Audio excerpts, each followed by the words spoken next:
तो दोस्तों आज हम फिर देखने वाले हमेशा की तरह इम्पोर्टेंट क्वेश्चन की सीरीज जो कि बिहार पुलिस फायरमैन और प्रोहिबिटेशन कांस्टेबल में आने वाला है।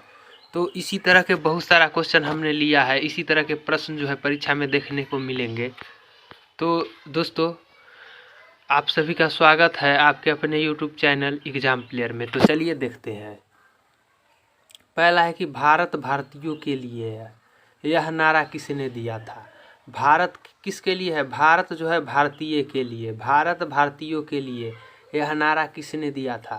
तो यह नारा दिया था आर्य समाज ने। आर्य समाज जो है यह नारा दिया था कि भारत भारतीयों के लिए। तो आर्य समाज बहुत वीवीआई नारा है, इसको याद रखिएगा। आर्य समाज ने नारा दिया था भारत भारतीयों के लिए है। अगला प्रश्न है कि ल्यूमेन किसका मात्रक है? ल्यूमेन जो है ल्यूमेन वो किसका मात्रक है? तो लुमेन जो है लुमेन वो ज्योति फलक का मात्रक है लुमेन। अगला प्रश्न है कि दिल्ली के लाल किला का निर्माण किसने किया था? दिल्ली के जो लाल किला है उसका निर्माण किसने किया था? दिल्ली के लाल किला का निर्माण शाहजहां ने किया था। याद रखिएगा, शाहजहां ने दिल्ली के लाल किला का निर्माण किया था, शाहजहां। अगला प्रश्न है हड़प्पा कहाँ स्थित है? हड़प्पा जो है हड़प्पा वह कहाँ स्थित है? तो हड़प्पा जो है वह पाकिस्तान में स्थित है। हड़प्पा कहाँ स्थित है? तो हड़प्पा पाकिस्तान में स्थित है। विनय पिटक का संबंध किस धर्म से है? विनय पिटक जो होता है उसका संबंध किस धर्म से है? तो विनय पिटक का संबंध जो है वह बौद्ध धर्म से है। याद रखिएगा, विनय पिटक का संबंध बौद्ध धर्म से है। विनय पिटक बौद्ध धर्म से संबंधित है। अगला प्रश्न है कि भारतीय संविधान की 8वीं अनुसूची में कुल कितनी भाषा का उल्लेख है? भारतीय संविधान जो है उसकी 8वीं अनुसूची में कितनी भाषा का उल्लेख है? तो ये कितने 22 भाषाओं का उल्लेख है। 8वीं अनुसूची में 22 भाषाओं का उल्लेख है, तो इस बात को याद रखना है। अगला है कि सबसे चमकीला ग्रह कौन सा है? सबसे चमकीला ग्रह जो है, सबसे चमकीला ग्रह वह कौन सा है? तो सबसे चमकीला ग्रह जो है वह शुक्र है। यह सबसे गर्म ग्रह भी है। भोर या सांझ का तारा भी इसी को कहा जाता है, सूरज का वाहिनी भी इसी को कहा जाता है। तो सबसे चमकीला ग्रह कौन सा है? शुक्र।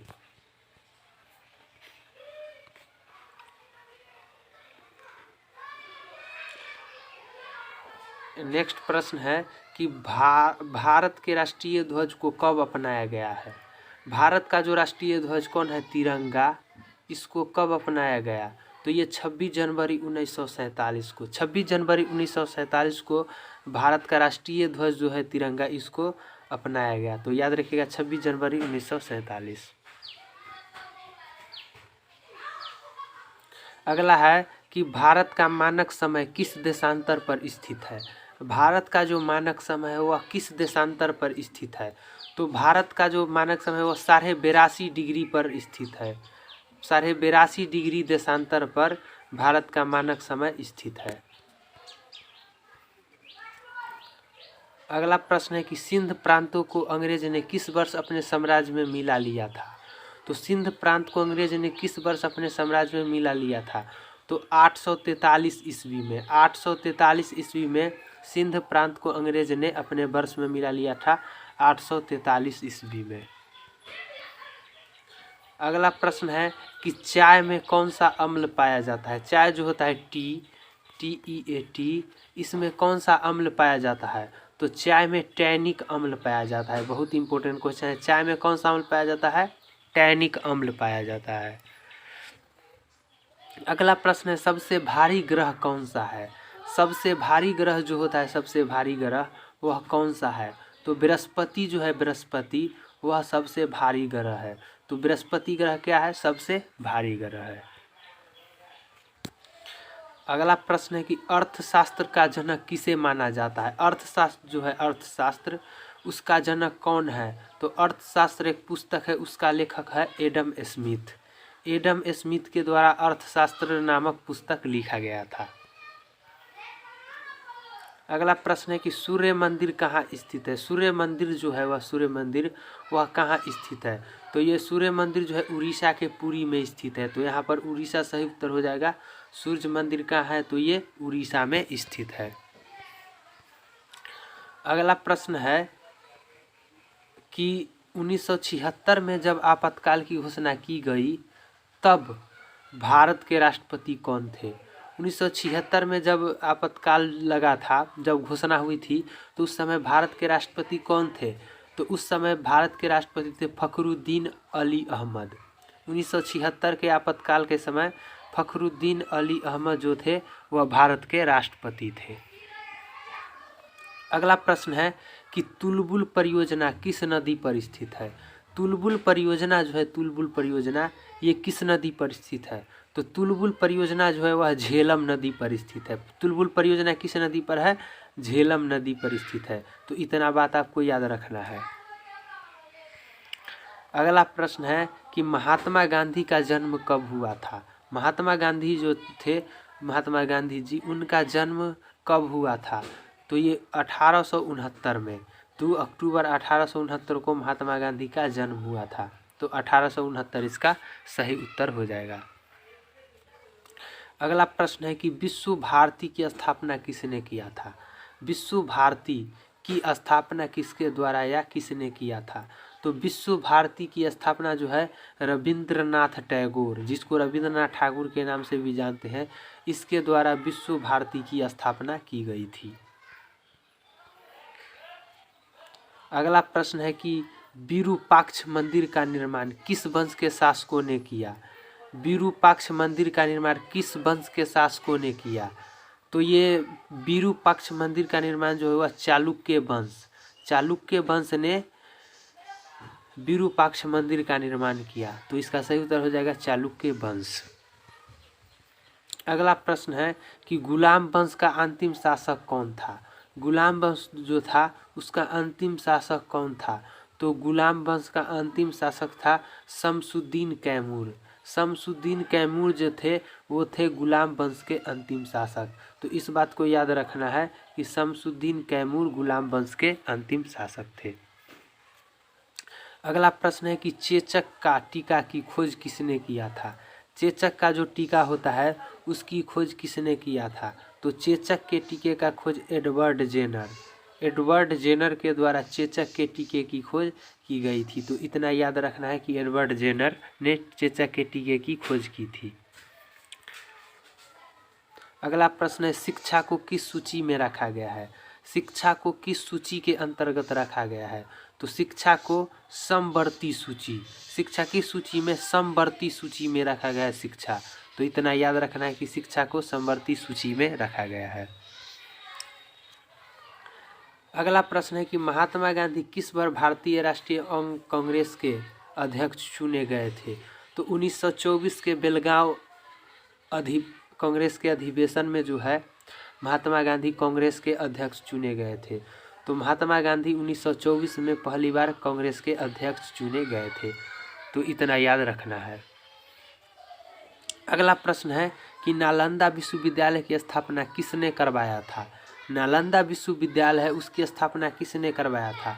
तो नालंदा विश्वविद्यालय की स्थापना कुमारगुप्त प्रथम के द्वारा नालंदा विश्वविद्यालय की स्थापना की गई थी, कुमारगुप्त प्रथम के द्वारा। अगला प्रश्न है कि मूल अधिकार को किस देश के संविधान से लिया गया है। मूल अधिकार या मौलिक अधिकार जो होता है उसको किस देश के संविधान से लिया गया है। तो मूल अधिकार को अमेरिका के संविधान से लिया गया है। मूल अधिकार को किस देश के संविधान से लिया गया है। तो इसे अमेरिका के संविधान से मूल अधिकार को लिया गया है। अगला प्रश्न है कि लिपुलेखा दर्रा भारत के किस राज्य में स्थित है। लिपुलेखा दर्रा जो होता है, लिपुलेखा दर्रा वह भारत के किस राज्य में स्थित है। तो लिपुलेखा दर्रा जो है यह उत्तराखंड में स्थित है। लिपुलेखा दर्रा उत्तराखंड में स्थित है। अगला प्रश्न है कि इंसुलिन की खोज किसने किया था। इंसुलिन जो होता है जिससे डायबिटीज होता है जिसकी कमी से, इसके खोज इंसुलिन के खोज किसने किया था। तो इंसुलिन की जो खोज है वो बेटिंग के द्वारा किया गया था। बेटिंग के द्वारा इंसुलिन की खोज की गई थी। अगला प्रश्न है कि कार्बोहाइड्रेट का पाचन किसके द्वारा होता है। कार्बोहाइड्रेट जो होता है कार्बोहाइड्रेट, उसका पाचन किसके द्वारा होता है। तो कार्बोहाइड्रेट का पाचन जो होता है वो एमाइलेज के द्वारा, एमाइलेज के द्वारा कार्बोहाइड्रेट का पाचन होता है। अगला प्रश्न है कि फ्यूज का तार किसका बना होता है। फ्यूज जो होता है, फ्यूज उसका तार जो होता है वह किस धातु का बना होता है। तो फ्यूज का तार जो होता है टीन एवं शीशा का बना होता है फ्यूज का तार। तो इतना बात याद रखना है कि फ्यूज जो होता है उसका तार टीन और शीशा का बना होता है। अगला प्रश्न है कि पलासी का युद्ध कब हुआ था। पलासी का जो युद्ध हुआ था वह कब हुआ था। तो पलासी का युद्ध जो होता 13 जून 1757 को, 13 जून 1757 को पलासी का युद्ध हुआ था, प्रथम युद्ध। अगला प्रश्न है कि द्वितीयक अशोक के नाम से किसे जाना जाता है। द्वितीयक अशोक के नाम से किसे जाना जाता है। तो द्वितीयक अशोक के नाम से कनिष्क को द्वितीयक अशोक के नाम से जाना जाता है। तो इतना बात याद रखना है, कनिष्क को द्वितीयक अशोक के नाम से जाना जाता है। अगला प्रश्न है कि लोकसभा में अधिकतम कितनी सदस्य जा सकते हैं। लोकसभा में अधिकतम कितने सदस्य जो है वह जा सकते हैं।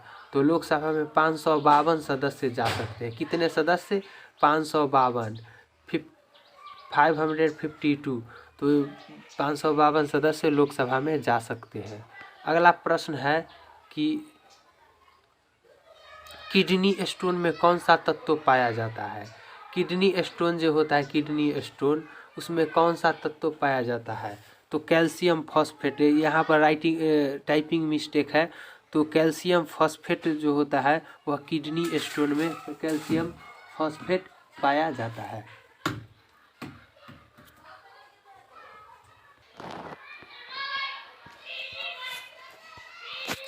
अगला प्रश्न है कि संसद के दोनों सदनों की संयुक्त बैठक की अध्यक्षता कौन करता है। संसद का जो दोनों सदन होता है, एक होता है लोकसभा और एक होता है राज्यसभा। तो इन दोनों सदनों की संयुक्त बैठक कौन करता। तो संसद के दोनों सदनों की संयुक्त बैठक करता है लोकसभा के अध्यक्ष। लोकसभा के अध्यक्ष का पावर होता है कि वह संसद के दोनों सदनों की बैठक करवा सकता है। तो सही उत्तर हो जाएगा लोकसभा अध्यक्ष।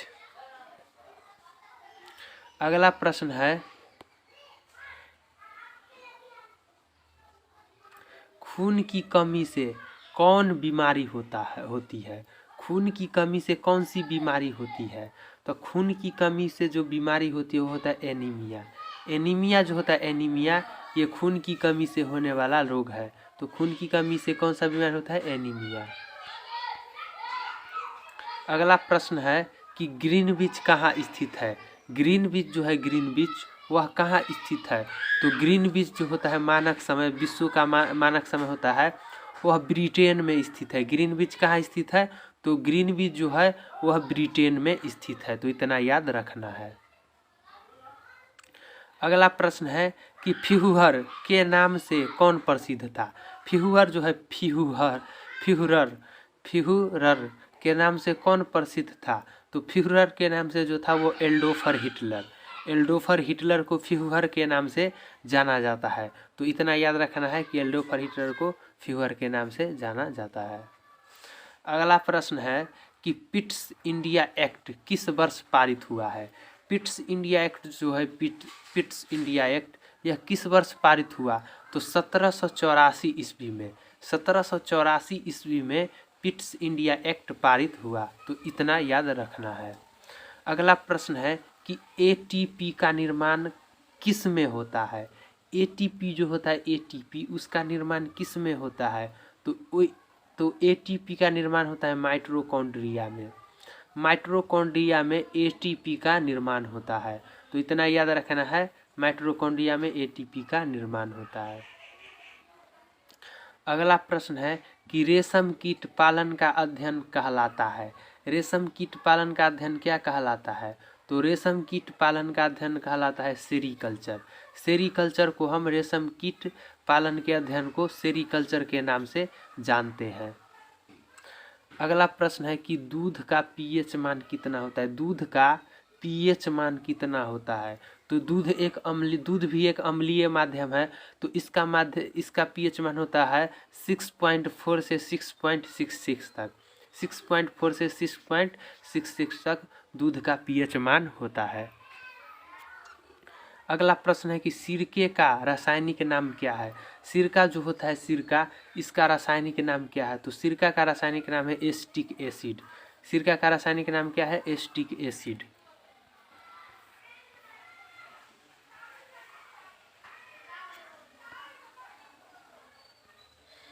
अगला प्रश्न है कि आर्यों की भाषा क्या थी।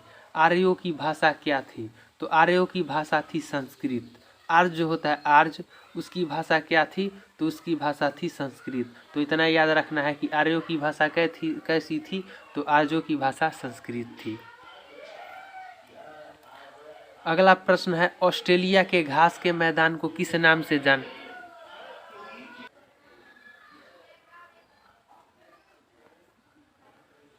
अगला प्रश्न है ऑस्ट्रेलिया के घास के मैदान को किस नाम से जाना जाता है। ऑस्ट्रेलिया के घास के मैदान को किस नाम से जाना जाता है। तो ऑस्ट्रेलिया के घास के मैदान को डाउन्स के नाम से ऑस्ट्रेलिया के घास के मैदान को जाना जाता है। तो इतना याद रखना है कि ऑस्ट्रेलिया के घास के मैदान को डाउन्स के मैदान के नाम से जानते हैं। अगला प्रश्न है कि पंचशील समझौता किन दो देशों के बीच हुआ। पंचशील समझौता जो है, पंचशील समझौता यह किन दो देशों के बीच हुआ था। तो पंचशील समझौता जो है भारत एवं चीन के बीच पंचशील समझौता हुआ था। तो इतना बात आपको याद रखना है कि पंचशील समझौता भारत और चीन के बीच हुआ था। अगला प्रश्न है कि जालियांवाला बाग हत्याकांड के समय कांग्रेस के अध्यक्ष कौन थे। जब जालियांवाला बाग हत्याकांड 13 अप्रैल 1919 को हुआ था, उस समय कांग्रेस के अध्यक्ष कौन थे। तो जालियांवाला बाग हत्याकांड जब हुआ था उस समय कांग्रेस के अध्यक्ष मदन मोहन मालवीय थे। उस समय कांग्रेस के अध्यक्ष कौन थे, तो मदन मोहन मालवीय थे जालियांवाला बाग हत्याकांड के समय कांग्रेस के अध्यक्ष। अगला प्रश्न है कि भारतीय संविधान के किस अनुच्छेद में बाल श्रम को निषेध किया गया है। भारतीय संविधान के किस अनुच्छेद में जो है वह बाल श्रम को निषेध किया गया है। तो भारतीय संविधान के अनुच्छेद 24 में, भारतीय संविधान के अनुच्छेद 24 में बाल श्रम को निषेध किया गया है। अगला प्रश्न है कि सिंधु घाटी सभ्यता की सबसे प्रमुख बंदरगाह थी। सिंधु घाटी सभ्यता जो होता है इसका सबसे प्रमुख बंदरगाह कौन था। तो सिंधु घाटी सभ्यता का सबसे प्रमुख बंदरगाह था लोथल। लोथल जो था, लोथल यह सिंधु घाटी सभ्यता का सबसे प्रमुख बंदरगाह हुआ करता था।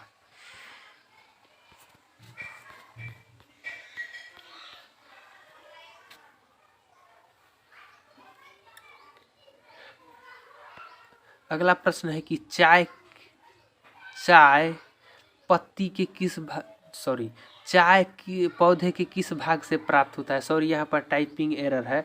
तो चाय पौधे के किस भाग से प्राप्त होता है। तो चाय जो है, चाय पौधे के पत्ती से प्राप्त होता है। चाय कहाँ से, किस भाग से, तो पौधे के पत्ती से प्राप्त होता है चाय। याद रखिएगा, साइंस का क्वेश्चन है। तो दोस्तों ये थे आज के महत्वपूर्ण 50 प्रश्न, जो कि इसी तरह के प्रश्न जो है एग्जाम में आपको देखने को मिलते हैं या मिलेंगे। तो दोस्तों अगर वीडियो अच्छा लगे तो वीडियो को लाइक कीजिए, चैनल को सब्सक्राइब कीजिए और वीडियो को अधिक से अधिक शेयर कीजिए, और ताकि इसी तरह के वीडियो हम लाते रहेंगे। और इसी चैनल पर अगर आप पढ़ते हैं रेगुलर, तो सारे जो जीके या जीएस का प्रश्न जो है वह इसी चैनल से आपको देखने को मिलेंगे परीक्षा में। तो पूरा वीडियो भी आपको देखना चाहिए, क्योंकि आप लोग पूरा वीडियो भी नहीं देखते हैं। तो अगर जो आदमी अंत तक वीडियो देखते हैं वह सलाह दीजिए दूसरे को कि वीडियो को अंत तक देखे, तभी तो क्वेश्चन के कहाँ से आ रहे हैं यह सब जो है समझ में आएगा।